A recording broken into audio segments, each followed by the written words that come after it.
All right, you are good to go. Awesome. Well, thank you, everyone. Thank you for being here. The last hurrah for the Visions 2021. I'm Jessica Kramer. It's so nice to meet you.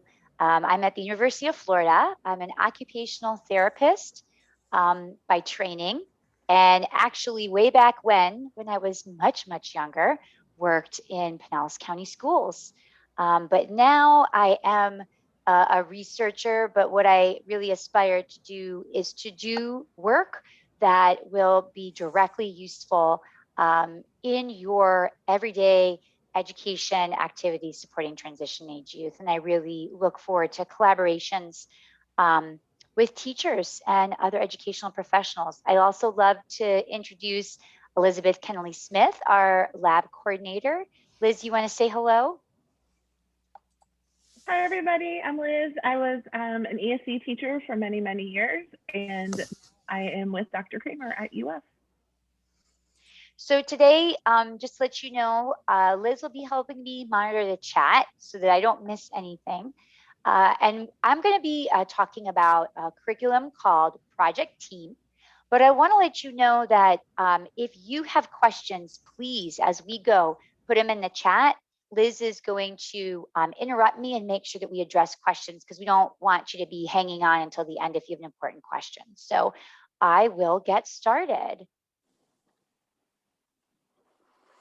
I just have to let you know that the work that I'm presenting has been funded by NIDLR. So here are what I hope you can achieve for today. To compare and contrast a medical and environmental framework. I want you to hopefully be able to describe these main features of the Project Team curriculum, and you're going to be familiar with the evidence. And hopefully, if we have time, we might be able to apply the game plan to an example, but if we don't, that's okay. I want to make sure we get through the content today. So as you know, transition is a critical period. And one of the challenges in transition is students have been supported to succeed and their rights have been provided under IDEA. IDEA is great because IDEA puts the onus of accessibility on the school system, right? It is the responsibility of the state, of the school, of the individual classroom to ensure that child receives an individualized education. Now, of course, that is also a collaborative process, right? Where multiple educational professionals are at the table, community advocates are there, the parent and the young adult themselves is there.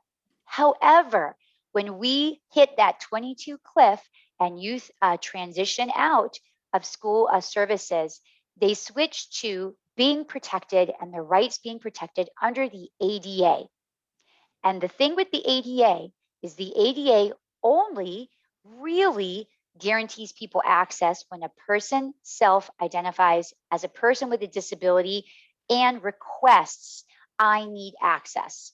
Okay, so if we're talking about employment, if we're talking even about accessing programs and services and activities in the community, yes, organizations have a certain level of requirement to do some very concrete things like they might have to have a ramp, they might have to have a sign in Braille, but really those are accommodations for very specific type of disabilities. And the ADA is intended to have broad accessibility. So how do we ensure accessibility, say, for example, for individuals who have cognitive or intellectual disabilities?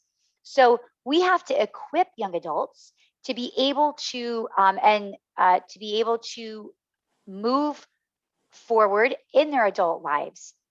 Are you seeing a slide that says the need, Liz? Is that showing up? It's still the front slide? I don't know if it's just me or if everybody, okay, no. No, it's still the cover slide. Changing. Uh-oh, because I am changing it. Then you know what we're going to do? We are going to do, Carly, remember how we were, okay.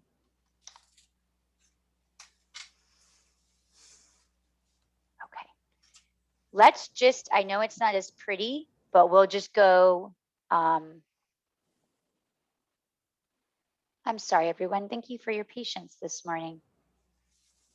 All good. All right. We're just going to go like this. How's that? That's fine. Can All you right. maybe bump up your percentage on the bottom just a little bit? Yep. Yep. We won't be able to see the whole. Is that pretty good, guys? No, Yes. it's not ideal. My apologies. Okay. All right. This is much more interesting than listening to me talk on and on. Okay. So I am not saying that anyone here thinks about disability like this, but overall in society, we may think about disability from what is a medical perspective. Okay. So what does that mean? If we have impairments or differences, say, in our physical abilities, sensory abilities, or our cognitive impairments, we may assume that those differences or difficulties are what lead to difficulties doing activities at schoolwork in the community. Okay. So, but we can instead have an environmental approach. And I know that many of you take this approach anyway. So if we have physical difficulties, we can identify, well, maybe it's not just the physical difficulties, but environmental barriers that are getting in the way. So for physical impairment, stairs, that's really obvious. But if we think about sensory impairments, maybe having a lack of translators is the barrier. If we think about cognitive impairments like attention or memory, maybe people talk too fast, like me. Maybe the rules for task completion or job completion are too rigid. So if we envision our difficulties as a result of environmental barriers, then we open ourselves up to resolving those participation and inclusion challenges by putting in place environmental supports. And it doesn't matter what difficulties we have or differences that we have, but rather we can maximize our environment. And this is really important because Project Team is premised on this environmental focus. So it's going to prepare youth with disabilities and young adults to systematically identify what are these environmental barriers and supports. It's going to teach them how to generate strategies to deal with those barriers and give them a tool to request reasonable accommodations with the ultimate goal that we're increasing their participation and their inclusion in work, in school, whether that's post-secondary education or training, and in the community. And of course, that includes things like independent living. Before I go further, I want to point out something that's really special to me about Project Team. So I started to develop and do research on Project Team when I was in Boston. And there I met a group of teenagers and we worked together. They have a range of disabilities, developmental disabilities, and we worked together to design the Project Team curriculum. And over the course of about 6 years, this group, a few members changed, a few members stayed the same, not only developed the activities that are in the curriculum, but the whole entire problem-solving process, and even were part of studying the perceived satisfaction and acceptability of the intervention. And later I'll share with you some links to some articles that they have helped publish about this intervention. So what is Project Team? Project Team is a multi-component intervention or curriculum. And so I'm using the word intervention, but that's because I'm an occupational therapist. It is a curriculum. There is a manual with a teacher or an instructor facilitator guide and a manual for the students who are using it. And it's all centered around a personal participation goal. And the young adults themselves set that goal. It might be about work or other vocational related goals. It could be about leisure and social activities in the community. It is so important that we help our young adults be prepared to engage in leisure and social activities in the community outside of school. Because how many times have we heard that story when young adults graduate at 22 and they're sitting at home and they've lost their social circles and their social activities? The personal participation goal can also be something about, say, independent living, like taking public transportation or being able to look for an apartment, okay? So while they set this goal at the beginning, they're going to engage in an interrelated set of activities. The first is a group curriculum, like a classroom. The second, ideally, is mentoring from another peer with a disability who's completed the program. And that before COVID, believe it or not, we were doing that virtually. And that was way before COVID. So I know it can work, that part can work with COVID. And then there are also hands-on community-based outings for learning and application of knowledge. So this is the, if you're not a theory nerd like me, I'm going to give the boring, this is the theory alert. This is the, just so you're aware, you can decide to take a sip of coffee if you like. But Project Team is based on best practices that are theory-based and evidence-based. The first is something called cognitive behavioral or self-monitoring. So I know that many people have heard of a goal, plan, do, check process. That is a self-talk, metacognitive, cognitive behavioral technique. And what that does is if we get youth to internalize that self-talk, they then are more likely to generalize and take that way of thinking or approaching and solving problems by themselves when we're not there. The second best practice is universal design for learning. And I know you guys are familiar with that. So you'll just see that, and I'll point it out as we go forward. We also have experiential learning, which again, I know that you are familiar with. That's when we're applying things to real life activities out in the community to my personal goal, and also peer support and social learning. Can we learn from peers who have had these experiences and learn from them and their past experiences? So let me talk to you about this Project Team group curriculum. So let me adjust my slides so everyone can see this. So there are 8 modules. First, we get an introduction overall to this approach, and we reflect on who I am and what my strengths and my support needs are. We then get introduced to the concept of the environment and environmental barriers and supports. So over the years, I've had people say, well, why do you want to use this term environment? That's really confusing. And one of the reasons why I continue, because we think of environment, it's recycling, right? It's saving the planet. But we as professionals talk about the environment or talk about the context. And it's really important for young adults to be effective advocates under the ADA, to really understand that language. And I can promise you that the way that, and I'll show you the way that environment is talked about and taught, young adults get it. Even young adults with the more significant support needs can understand and learn about what the environmental is, what the barriers are, and what supports are. We then teach young adults a series of strategies that they can use to sort of work around or change these barriers. They get an introduction to their rights under ADA, IDEA, and the Rehab Act. They learn how to use an asking for change script, sort of an advocacy script, and then they also reflect to see if they had their goal attainment. So that content of each module walks you through this problem-solving process. So all the modules in this curriculum contain a series of similar activities. They all start with an icebreaker just for fun.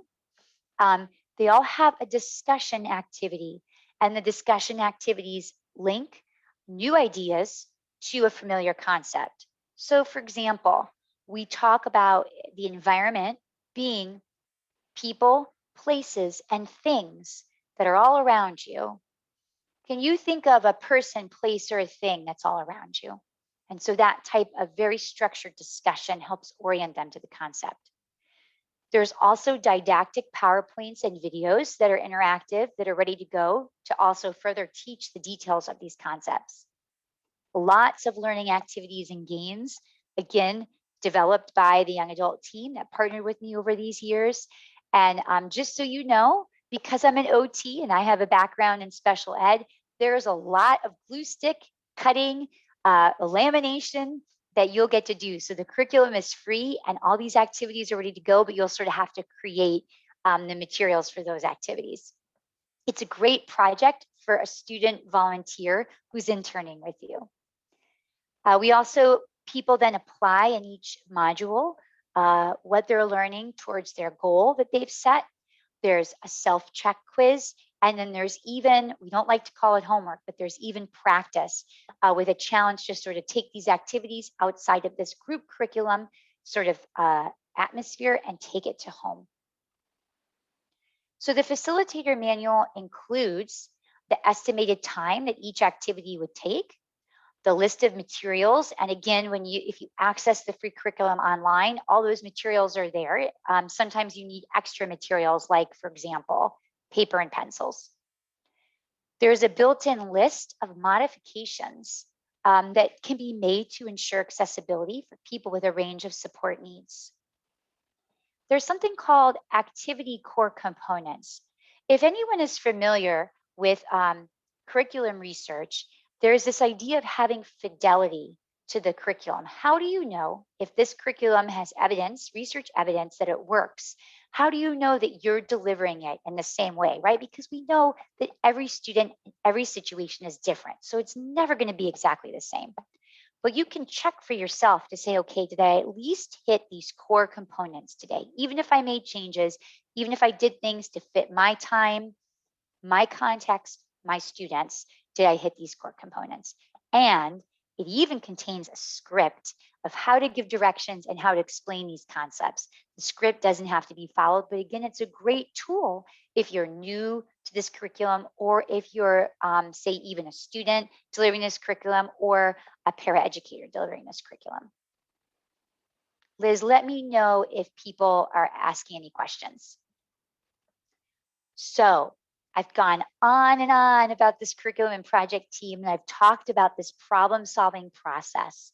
So our problem-solving process that this whole curriculum is focused on is something called the game plan. So this is an evidence-based metacognitive approach. Goal, plan, do, and check. It can be used for any participation goal. So it's not about, like, I want to learn how to read, or I want to have better hygiene. That's not a participation goal. A participation goal is, I want to volunteer 5 hours a week at the SPCA. I want to try to ride my bike by myself from my house down the street so that I can go to Publix by myself. That's a participation goal. And again, it incorporates this disability rights perspective. So we're about to get to the audience participation piece. And normally I feel awkward about this, except I don't know if any of you were at the improv session, but in that session, ESE directors, principals were dancing and making animal sounds. So I am confident that we can engage in this audience participation. So what we're going to do now is we're going to go through this game plan problem solving process. And I'm going to show you some of the features that are universal design for learning. So our first step of this problem solving process is to think about our goal. And our self-talk question that we make with emotion is, what activity would I like to do? And again, we're using these kinesthetic motions. We're using the self-talk question in exactly the same way all the time when we're implementing. And that's so that students can really remember these steps, really embed those self-talk questions, and take it with them when we're not there as educators to support them. So say, you don't have to, I'm not going to make you turn on your camera, but you might feel a sense of guilt if you don't participate. So we're going to say it together. First base goal, what activity would I like to do? And we also see that there's a symbol associated with the step. So I'm going to model for you how you would teach this in the curriculum. Can anyone tell me, what do they think of when they see this symbol that's at the center of our baseball diamond? What does this symbol remind you of? You can type it in the chat box. You can say it out loud. A bullseye target. A bullseye target. Awesome, Tanya. What else? What do other people think of?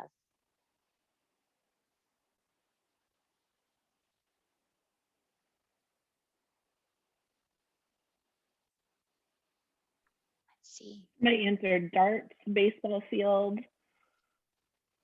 That's right. So when we're playing darts, we're playing baseball, we are trying to score. We're trying to get home. So when we think about our goal, what we want to do, we can think of, what do we want to accomplish? What do we want to win? And so every time you see this symbol, that's about a goal, a score, your target, you're going to remember, what activity would I like to do? So we're using these symbols and we're giving every student the opportunity to have that symbol have meaning for them and help them link that symbol with the self-talk so that people don't need a lot of literacy to engage in this problem-solving process. And later on, because there's an app, if they see this symbol on the app, they remember then this is about my goal. So once we set our goal, we go to first base, plan step one. I'm sorry, second base, plan step one. And here we are thinking about parts of the environment. And so I'm going to first do the self-talk question for you. What parts of the environment help me or make it hard for me? Everyone say it with me. What parts of the environment help me or make it hard for me? So what do we see when we see this symbol in the center? What does this symbol remind us of? What do we see?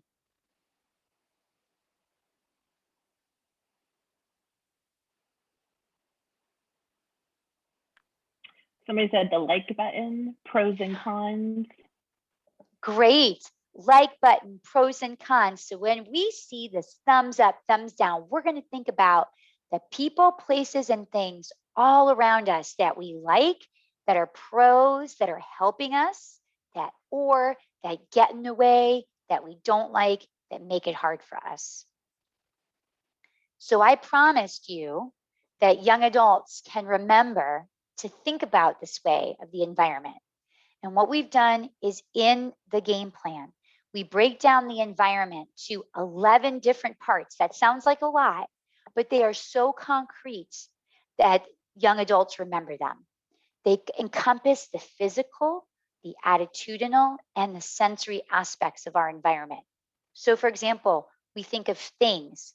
Things are the objects you use in everyday life, but the environment can also be the ground. Maybe the ground is something that's a physical accessibility for you, but the environment can also be a person. A person can help you or make it hard for you. The environment can even be a rule that helps you or make it hard for you. And we recognize that, again, different parts of the environment there can be a person who helps you in one environment and a person who makes it hard for you in that same environment or that activity that you're doing. And certain parts of the environment don't apply in all situations, and that's okay. We just skip over those. So in Project Team, there's a PowerPoint slide. We do an environment scavenger hunt. We look around for 11 parts of the environment. We even have a game called Environmental Uno, where you can match on the image of an environment to the word of the name of that part of the environment, or the color. Again, that takes a lot of, you need it. It's easier to make the environmental Uno cards if you have a paper cutter instead of just scissors. That's an important tip. All right, so once we identify what parts of the environment help us and make it hard for us, we move on to thinking what to do about it. So in plan step 2, we ask the question, what strategy can I use to change the environment? What do we think of when we see this symbol? What does this symbol remind us of?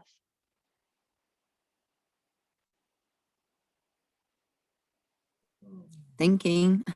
Thinking. Great. Thank you, Barbara. Brainstorming what to do next. Great. Brainstorming, thinking. So when we see this symbol, we're going to be thinking about thinking. What strategy can I use to change the environment? So a modification strategy is a thought or an idea that you can use to change your environment, to get rid of those barriers. In actuality, these strategies sometimes don't have to do with changing the environment. They're about changing maybe our response to the environment. But let me be very clear. We're not changing ourselves. We're not changing, I need to learn some new skills. I need to learn better hygiene. I need to have better eye contact. It is all about the way that we deal with the environment. So for example, maybe I'm having a hard time remembering all the steps to my job. And maybe what I need, and the barrier is the rule that I'm supposed to memorize these steps. So maybe the strategy that I need to use is to teach others about abilities and needs.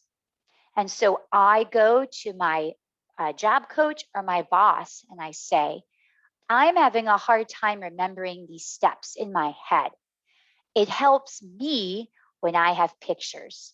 Can we create a list? Can we create a picture list of the steps of this job? So I am teaching others about my abilities and needs. But maybe also the reason why I'm having a hard time remembering the steps of my job is I'm being distracted by light, sound, and smell. That's another barrier. Light, sound, and smell is part of the environment. And so maybe my strategy then is I actually need to change spaces. I need to change the physical space, either do that activity in a different spot if I can, or see if there's any way that we can make that environment less distracting. So we can mix and match these 6 strategies: changing spaces, using things or technology to help me, teaching others about abilities and needs, changing the rules, planning ahead, and asking for help. We've found that some of these strategies blow the minds of young adults, and here's why. We tell them you have to follow the rules. We tell them be independent, don't ask other people for help. But again, that's a much different shift from the way the ADA works. The ADA says, well, are there rules that are reasonable to change? Well, is there a way that you can get some assistance to do this activity in a different way? So we have to help empower them to understand, when do I need to try things independent? And when am I being independent by asking for help appropriately and saying the type of help that I need? All right, so after we think about the strategy that we're going to use to change the environment, we're going to go on to plan step 3. And we're going to say, would using the strategy change the activity for other people? So I am pointing to other people I'm thinking about. And if we look at this symbol, we see that we're thinking about not just ourselves, but other people. This step is really important because what we want to do is we want to think about the impact of our changes on others. Maybe it actually can teach us to be an advocate that benefits other people, that increases accessibility for other people. Finally, after we've made our plan for how we're going to deal with the environment, it's time for us to take some action. So we get to third base do. And our self-talk question is, who do I talk to about making this change? You guys do it with me. Who do I talk to about making this change? Liz, you're the best. So what does this symbol remind us when we see this image?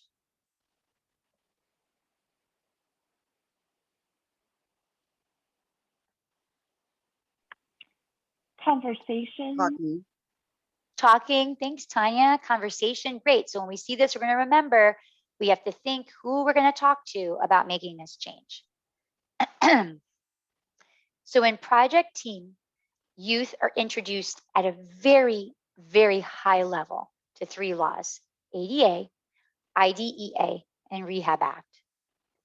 I sort of joke around that my hope is that we can help students link one of these laws to the context in which they're trying to do their activity. So there's actually an HTML database that's interactive that you click on. It looks like it runs, it's part of the curriculum that you download. It looks like it's the internet, except it's really just a file that's stored locally on your computer. And what they do is they think about their goal and they think about where they're doing their activity. Are they an employee? Are they working? Are they, say, a shopper or a consumer? Are they out in the community? Are they at a school? Are they at a business? And this HTML file tells them, well, if you're at a school and you're a student, the law that probably protects you the most is the IDEA. And we teach them these very short sentences about the main ideas of these laws. The ADA gives you the right to be included in your society, your neighborhood, and your community. The IDEA gives you the right to be included at school, and Rehab Act gives you the right to be included in places and programs run by the government.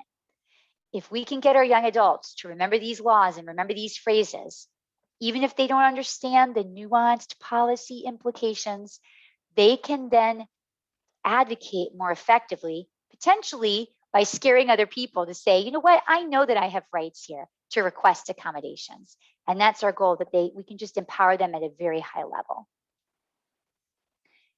I'm gonna zoom out, but there is an asking for change script then. So if this looks familiar, we see our symbol. What do we remember? What does this symbol in step 2 mean, guys?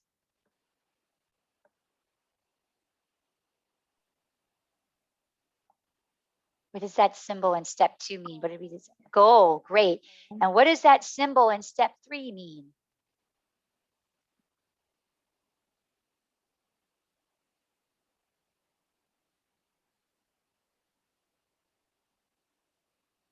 Anybody? It's our barrier, right? The part of the environment makes it hard. And what does that symbol in step 4 mean? We're thinking of the strategies.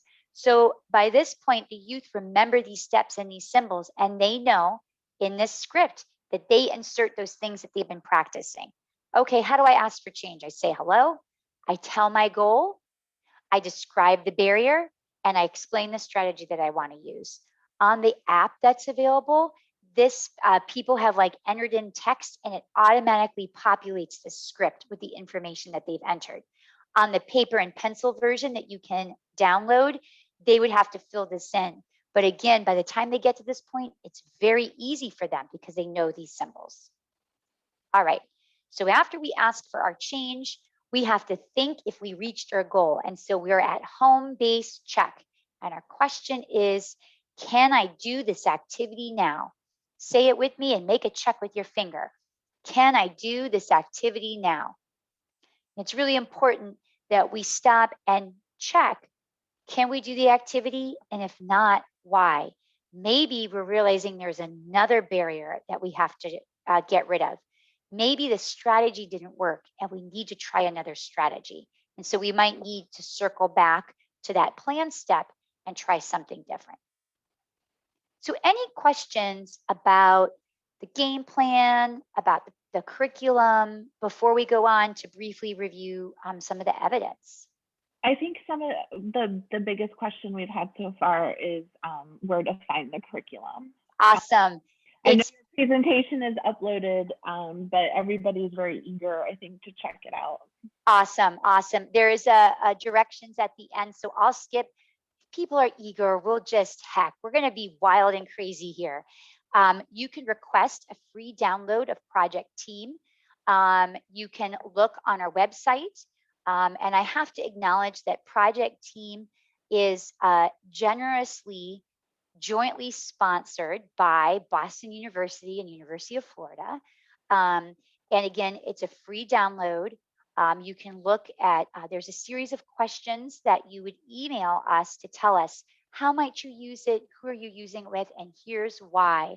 We just want to be able to report to our previous funder the scope of impact that this research has had, right? We want funders to spend money on research. And if we can show them that that research has gone beyond me doing this one study and instead has been downloaded by hundreds of people and here's how they're using it, that can show that impact to that funder.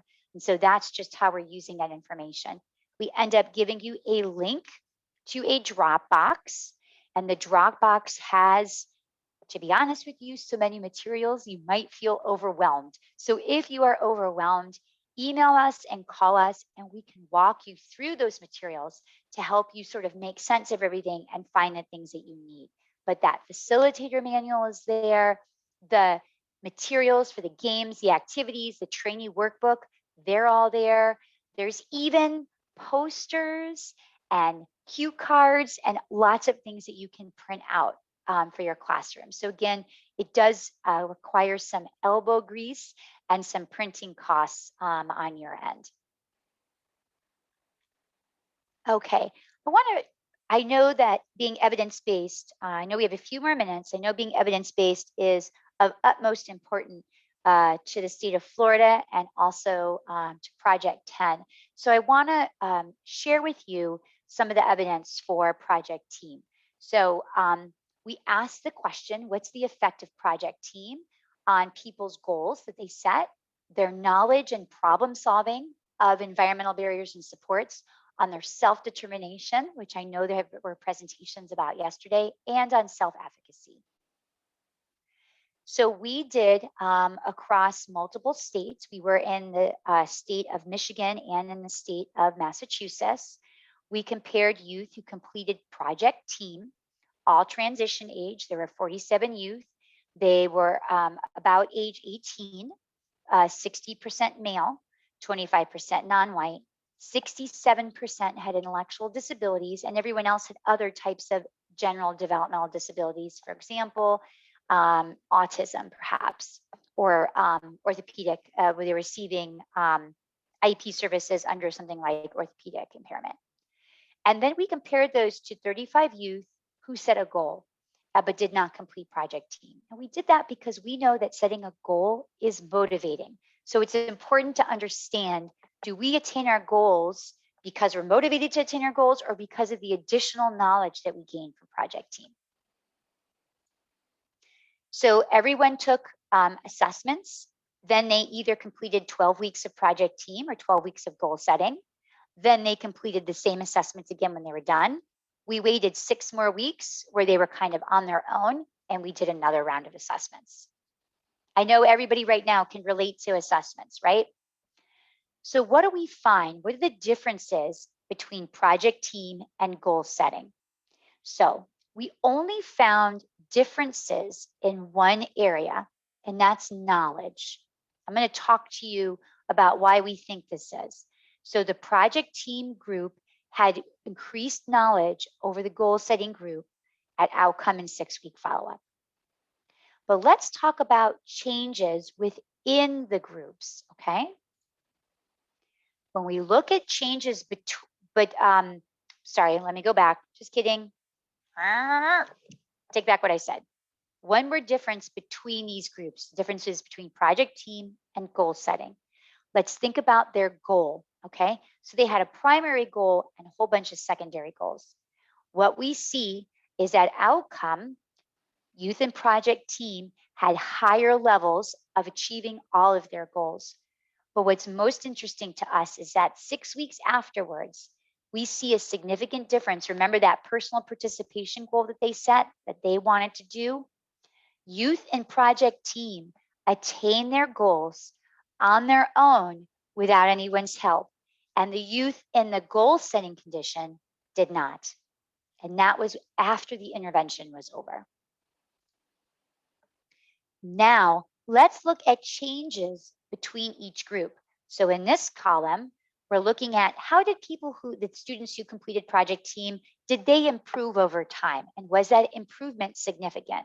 And in this right-hand column, those are the youth who just set the goals.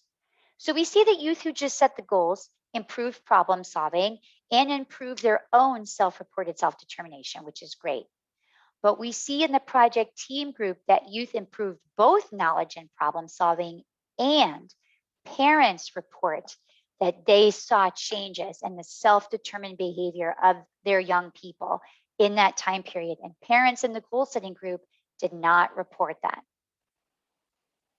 So what do these findings mean? A, the youth in Project Team actually had higher rates of intellectual disability. So even, and I think that's part of the reason why we see some not pronounced differences in knowledge and problem solving, because even though it was accessible, it was maybe a little bit hard to perform on those tests. So even though youth in Project Team were more likely, had greater levels of intellectual disability, they still demonstrated increased problem solving, increased self-determination, and attained more goals. I think that's a really, really powerful outcome. There are a slew of research studies that talk about what parents and young people think about Project Team, that talk about the specific strategies, those core components used in Project Team, that a series of studies over many years that show over and over again that Project Teams helps people reach their goals. So I encourage you, these are in your handouts. You can also go to our website and you'll find links to all of these articles and these research studies there. So as one last follow-up, I want to share a research opportunity at the University of Florida. And I've alluded that we're in the process of designing an app that takes that game plan problem solving process that's normally in this paper and pencil curriculum and puts it on a phone, because who wants to use paper and pencil? We all use our phones, right? So in this study, it's virtual for right now for safety. It's sort of a one and done study. Young adults, and actually adults on the other side of transition from 18 to 32, they would connect with us. If they agree and their guardians agree to participate in the study, they'll meet over Zoom, and we actually do some cool remote control screen sharing, and they control the app over Zoom. And they tell us what is easy to use and not easy to use about the app. And this is just so we can improve the usability of that app and accessibility, and youth will receive a $20 gift certificate. But I want to end to see if there are any final questions, and put up that information so that you can even navigate to that website now to see where you're going. I really appreciate everyone's time. Great questions today, good audience participation. Thank you so much. Thank you, Dr. Kramer. Anybody have questions they want to add into the chat box? Thank you very much. Thank was you, helpful. Tanya. All right, well, as mentioned previously, this session is being recorded, and in about a week or so, the recording will be uploaded into the EventMobi app, as well as any documents that Dr. Kramer shared for the presentation.